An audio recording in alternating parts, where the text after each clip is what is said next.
तो कभी कभी लगता है ना कि क्या जरूरत है इतना मुश्किल रास्ता चुनने की, हम भी वही कर लेते जो सब लोग कर रहे हैं, भेड़ चाल में चलना। लेकिन सच तो ये है कि जब तुम्हारे सपने ही छोटे नहीं हैं, जब तुम्हारे सपने ही ऑर्डिनरी नहीं है, जब तुम्हारे सपने ही ऐसे नहीं है जो भेड़ चाल वाला रास्ता अपना सके, तो तुम्हारे रास्ते सीधे कैसे होंगे? जब तुमने चुना ही इतना अतरंगी और टेढ़ा रास्ता है, उसको तुम बिना गिरे कैसे पार कर जाओगे? कभी कभी ऐसा भी होता है कि हमारी बातों को लोग समझ नहीं पाते, और जो समझना चाहते हैं अब उन्हें समझाने की हमारी शक्ति खत्म हो जाती है। कभी कभी हमें लगता है कि हमने बहुत अच्छा डिसीजन ले लिया और उस डिसीजन का रिजल्ट बिल्कुल हमारे थिंकिंग से अपोजिट आता है। हम खुद को सेल्फ डाउट के गड्ढे में बिल्कुल नीचे तक धकेल देते हैं। पर कभी सोचा है कि यही तो असली कहानी होती है? हमने इतना अतरंगी सपना चुना और उसे सामने अपना लक्ष्य बना लिया, एंड अब हम उसे पाने के जुनून में चल रहे हैं, गिर रहे हैं। जिस लाइक एक छोटा बच्चा भीड़ में खो जाता है एंड सामने उसको अपनी मम्मी दिखती है, वो रो रहा है, उसकी नाक निकल रही है, उसके आंसू बह रहे हैं, और अपनी लड़खड़ाती हुई चाल से वो बार बार गिर रहा है, उठ रहा है, चल रहा है, और बस चाहता है तो अपनी मम्मी तक पहुंचना और उनकी गोदी में जाना। तो जब हमारे सपने इतने अतरंगी हैं तो भगवान ने हमारे लिए रास्ते भी अतरंगी बनाए होंगे, बिल्कुल हटके, बिल्कुल नए, हमारे जैसे कुछ सरफिरे लोगों वाले। हम हार कहाँ जाते हैं जब हम सोचते हैं कि हम अपने इन अतरंगी सपनों को लेके उन्हीं कैजुअल रास्ते पर चल के हमें सक्सेस मिल जाएगी या हम अपने मंजिल तक पहुंच जाएंगे। यहाँ हम लैग करते हैं। हमारी जनरेशन इतनी मैनिपुलेटिव है ना कि वीडियोस पे कल से कम लाइक आए तो वो डिप्रेशन में पहुंच जाती है।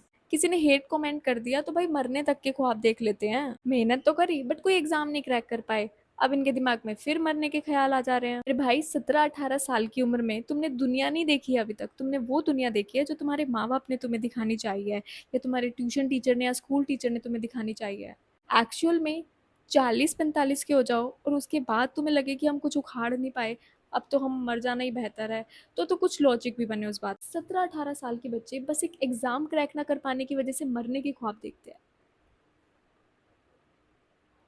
जस्ट लाइक हम कॉलेज में पूरा टाइम निकाल देते हैं अपना एक अच्छी जॉब क्रैक करने की मेहनत करते करते, एंड जब एक्चुअल में हमें हमारी ड्रीम जॉब मिलती है जिसके लिए हमने पूरा कॉलेज टाइम वेस्ट कर दिया, थोड़े टाइम बाद हम क्या बोलते हैं?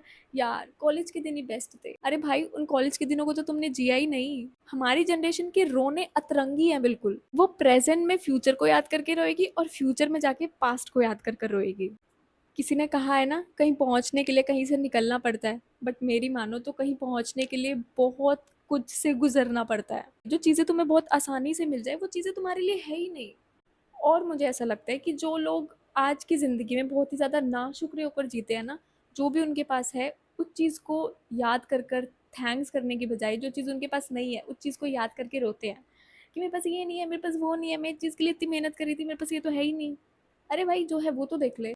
खैर, हम लोग इंसान हैं, हम लोग आए भी बिना कुछ लेके थे और जाएंगे भी बिल्कुल खाली हाथ। तो किसी चीज़ का दुख मत मनाओ और किसी चीज़ का घमंड मत करो। कोई भी ऐसा दुख नहीं है जो तुम्हारे साथ नरक तक जाएगा या स्वर्ग तक जाएगा। कोई भी ऐसा सुख नहीं है जो तुम अपने साथ मरने के बाद भी लेकर जा सको। जो भी कुछ है, सुख, दुख, दोस्ती, दुश्मन, कुछ भी है, जो भी कुछ है तुम्हारे पास यहीं पर छोड़ के जाओगे। तो जब मैंने तुम्हें लाइफ का इतना बड़ा सत्य बता दिया है तो उसके बाद भी अगर तुम छोटी छोटी चीज़ों को लेकर परेशान होते हो तो उसके बाद तुम्हारा क्या किया जाए? तो लाइफ में जब भी कुछ अपोजिट चल रहा हो ना, जैसे तुमने सोचा था उसके बिल्कुल ही अपोजिट हो गया, तुमने कुछ बहुत ही गुगली मुगली से ख्वाब देख लिए थे किसी इंसान के साथ, किसी काम को लेके, किसी जॉब के लिए, किसी डिग्री से, तो तब भी कोई परेशान होने की ज़रूरत नहीं। ऊपर नहीं लेके जाओगे तुम उसे अपने साथ, जो भी कुछ है बस वो यहीं तक है। ठीक है, तो ऐसे जियो जैसे कि मेरा कुछ है ही नहीं, ना कोई सुख मेरा है ना कोई दुख मेरा है। ओके, अगर बहुत ही इजी से एग्जांपल के साथ समझाऊँ ना, जस्ट लाइक हमारे मम्मी पापा हमें पार्क में लेके जाते हैं ना जब हम छोटे होते हैं, और वो हमें बोलते हैं कि जाओ ये पूरा पार्क तुम्हारा है, जो करना है करो, 1 घंटे के लिए तुम्हारा है। हम इतने सारे झूलों के साथ खेलते हैं, हमें स्टोन्स मिलते हैं, हम उनके साथ खेलते हैं। या हमारे टाइम में पार्क में मतलब मिट्टी होती थी एंड मिट्टी के अंदर मतलब काफ़ी उन्होंने लगाया होता था, तो हम उसके साथ खेलते थे, बट हम उसे घर नहीं लेके आ सकते थे। ठीक है, तो इट्स जस्ट लाइक दैट। भगवान ने हमें छोड़ दिया है एक लिमिटेड टाइम पीरियड के लिए। मैं कम टाइम के लिए हूँ, तुम बहुत ज़्यादा टाइम के लिए हो, तुम कम टाइम के लिए हो, मैं बहुत ज़्यादा टाइम के लिए हूँ। हमें नहीं पता कौन यहाँ कितनी देर तक के लिए आया है घूमने।